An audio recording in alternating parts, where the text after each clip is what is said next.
Semeten tangguh apa itu banjir bandang? Banjir bandang itu bukan hero Mobile Legend yang ultinya mukul bertubi-tubi, bukan itu woi. Ini adalah banjir yang datang tanpa permisi, tiba-tiba deras, kenceng, bawa lumpur, batu, dan kayu dari hulu. Dalam hitungan menit bisa langsung nyapu permukiman. Intinya, kalau banjir biasa naiknya pelan, banjir bandang tuh vibes-nya, surprise, dan jauh lebih bahaya.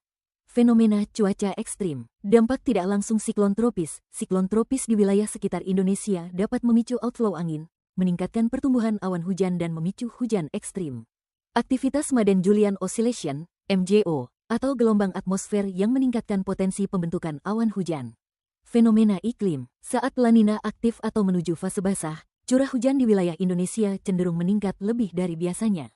Intensitas hujan tinggi di hulu memicu kenaikan debit sungai secara mendadak. Degradasi lingkungan. Penggundulan hutan di daerah hulu membuat air hujan tidak terserap optimal dan langsung mengalir ke sungai. Perubahan tata guna lahan mempercepat limpasan permukaan. Sungai menyempit akibat sedimentasi dan aktivitas manusia. Ilustrasi terjadinya banjir bandang. Banjir bandang terjadi umumnya dengan diawali oleh proses pembendungan alamiah di daerah hulu sungai yang berada pada lereng-lereng perbukitan tinggi. Pembendungan alamiah ini sering terjadi sebagai akibat terakumulasinya endapan-endapan tanah dan batuan yang longsor dari bagian atas lereng. Proses pembendungan alamiah ini dapat terjadi lebih cepat apabila disertai dengan penumpukan batang-batang kayu yang terseret saat longsor terjadi. Kondisi cuaca ekstrim memungkinkan sebagai pemicu longsoran dan banjir bandang. 3 mitos banjir bandang. 1. Mitos, banjir bandang pasti terlihat dari jauh, jadi masih sempat kabur.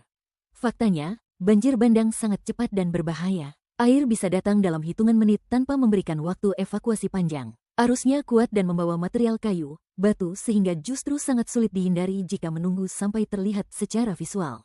2. Mitos, air sungai naik sedikit itu normal, tidak menandakan bahaya. Faktanya, tanda awal banjir bandang adalah kenaikan permukaan sungai yang cepat, perubahan warna air menjadi keruh pekat, munculnya kayu, batu, atau suara gemuruh dari arah sungai. Hal ini tidak boleh dianggap wajar, bahkan jika hujan terjadi di tempat lain, hulu. 3. Mitos, saat banjir bandang, lebih aman berlindung di jembatan atau dekat sungai karena bisa melihat arah arus.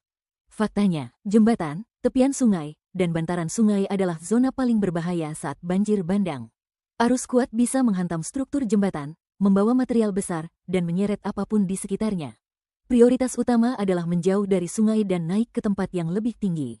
Semeten selalu siaga dengan musim hujan, terutama dampak cuaca ekstrim. Berikut checklist yang bisa diikuti. Pantau informasi peringatan dini cuaca dari instansi berwenang. Pastikan jalur drainase lancar. Siapkan tas siaga bencana. Kenali jalur evakuasi di sekitar kita.